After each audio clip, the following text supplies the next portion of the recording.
Hi mga kamamong! Welcome to my YouTube channel!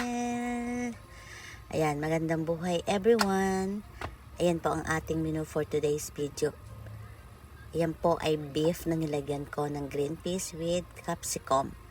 Ayan po ang ating lunch for today's video. Sandaling-sandali lang po yan at madaling-madali lang po ang pagluto. Nagisa lang po ako ng bawang, sibuyas, at pagkatapos po ay naging brownies ang kulay at lumabas ang amoy ng aroma ng bawang at sibuyas. Hinulog ko po at ang ating beef, yung pong laman ng beef, ang aking sinangkot siya dyan hanggang sa mawala po yung mantika. Yan po ay binili kahapon, hindi ko pa sana lulutuin pero naka-defrost na po siya kaya kailangan na po namin iluto.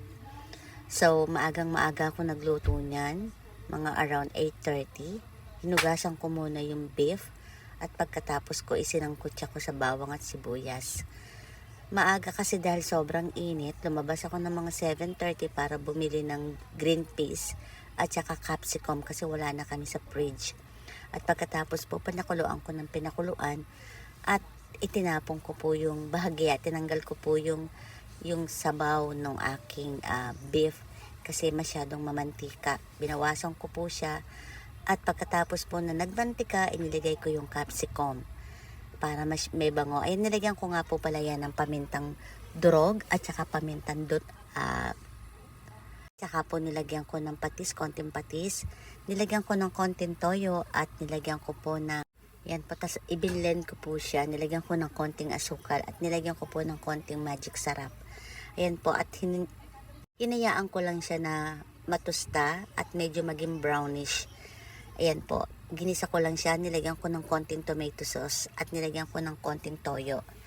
At pagkatapos po ay tinakpan ko siya, hinayaan ko lang po siyang kumulo hanggang sa nilagay ko po yung green peas at hinayaan ko lang siyang maging maluto yung green peas.